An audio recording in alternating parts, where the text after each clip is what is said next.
تاکید مانوی کے 5 الفاظ اور بیان فرما رہے ہیں، اور وہ ہے کل اجمع اقطع ابتع ابصع. لیکن یاد رکھیں کہ یہ تثنیہ کے لیے استعمال نہیں ہوتے، یہ واحد کے لیے اور جمع کے لیے استعمال ہوتے ہیں.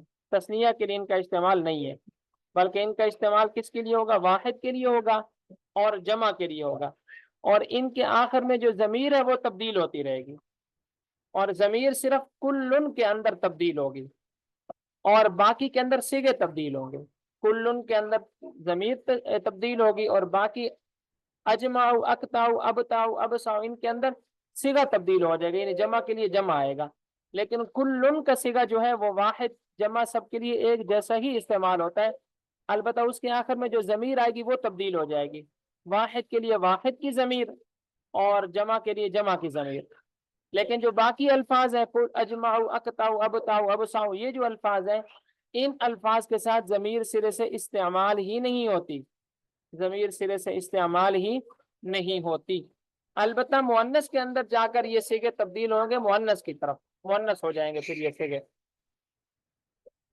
وَكُلٌّ وَأَجْمَعُ وَأَقْطَعُ وَأَبْطَعُ وَأَبْصَعُ، یہ سارے جو الفاظ ہیں لغیر المثنى تثنیہ کے علاوہ کے لیے استعمال ہوتے ہیں، باختلاف ضمیر، ضمیر کے اختلاف کے ساتھ، فی کل کل کے اندر، وصیغتی اور صیغے کے اختلاف کے ساتھ، فی البواقی باقی بقیہ کے اندر. تقول آپ کہیں گے جاءنی القوم کلہم اجمعون اقطعون ابطعون ابصعون. اب اس مثال میں دیکھیں القوم کے ساتھ کل کی آپ تاکید لا رہے ہیں، کل کے آخر میں ہم ضمیر آئی ہے کیونکہ القوم کا لفظ جمع مانوی ہے تو اس کے لیے ضمیر بھی جمع کی آئے گی اور باقی صیغے جمع کے آگے. وقامت النساء کلہن جمعوا فتعوا بتعوا بصعوا. اب یہ کلہن کل کے اندر تو ضمیر ہی تبدیل ہوئی ہے کیونکہ جس کی آپ تاکید بیان کر رہے ہیں النساء وہ جمع مؤنث ہے تو ضمیر بھی آگے جمع مؤنث کی آ گئی. جمع مؤنث کی ضمیر کے ساتھ پھر جو آگے صیغے ہیں ان کی مؤنث استعمال ہو، اجمعو کی مؤنث جمعو، اقطعو کی مؤنث قطعو، ابطعو کی مؤنث بطعو اور ابصعو کی مؤنث بصعو. وَإِذَا أَرَدْتَ تَأْكِيدَ الضَّمِيرِ الْمَرْفُوعِ الْمُتَّصِلِ بِالنَّفْسِ وَالْعَيْنِ يَجِبُ تَأْكِيدُهُ بِالضَّمِيرِ الْمُنْفَصِلِ ضَرَبْتَ أَنْتَ نَفْسَكَ. یہاں سے مصنف رحمۃ اللہ علیہ ایک ضابطہ بیان فرما رہے ہیں تاکید ضمیر مرفوع متصل کی تاکید سے متعلق. مصنف رحمۃ اللہ علیہ فرماتے ہیں کہ جب ضمیر مرفوع متصل کی آپ تاکید لائیں گے نفس اور عین ان کے ساتھ، تو ضمیر مرفوع متصل کی پہلے آپ تاکید لائیں گے ضمیر مرفوع منفصل کے ساتھ، پھر اس کے بعد یہ الفاظ استعمال کریں گے. جیسے ضربت انت نفسک کہ تو نے ہی مارا ہے. اب اس مثال میں یہ عبارت اصل میں تھی ضربت نفسک. اب یہ نفس کا جو یہ تاکید ہے، ضربتا میں تا ضمیر تھی لیکن یہ تاکید ڈائریکٹ تاکید نہیں بن سکتی، بلکہ پہلے آپ تا زبر تا جو ہے یہ ضمیر مرفوع متصل ہے، اس کی آپ تاکید لائیں گے ضمیر مرفوع منفصل کے ساتھ. وَإِذَا أَرَدْتَ، اور جب آپ ارادہ کریں تاکید الضمیر المرفوع المتصل، ضمیر مرفوع متصل کی تاکید کا نفس اور عین کے ساتھ، یجب تاکید ہو تو ضروری ہے اس کی تاکید بالضمیر المنفصل ضمیر منفصل کے ساتھ. نحو جیسے ضربت انت نفسک.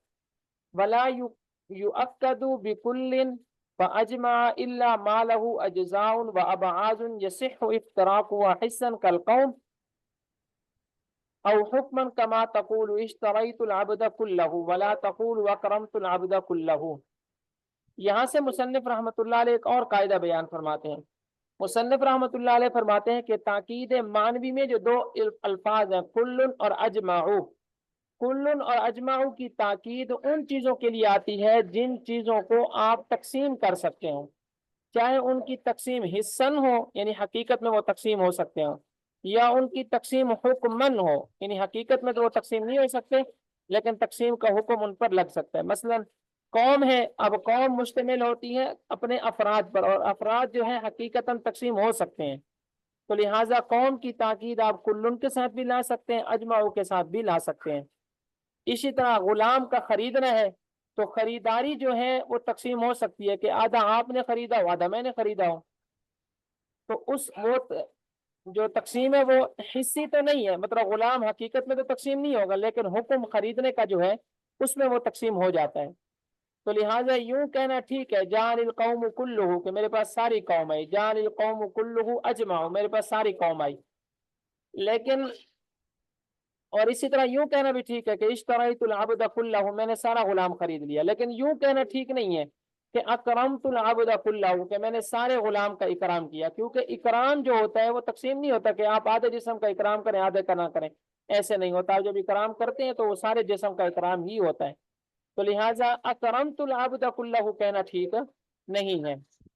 ولا یؤکد اور تاکید نہیں لی جاتی کلن کے ساتھ اور اجماع کے ساتھ الا مگر ما لہ ان چیزوں کی جن کے لیے اجزاء ہوں و ابعاض اور ٹکڑے ہوں، یصح افتراقها صحیح ہو ان کے ٹکڑے کرنا حصن حقیقت میں کل قوم جس طرح کے قوم، اب قوم کو ان کے افراد کے ٹکڑوں پر تقسیم کرنا ٹھیک ہے، او حکمن یا پھر وہ تقسیم حکمی ہو، کما تقول جیسے آپ کہتے ہیں اشتریت العبد کلہ، ولا تقول اور آپ نہیں کہہ سکتے اکرمت العبد کلہ۔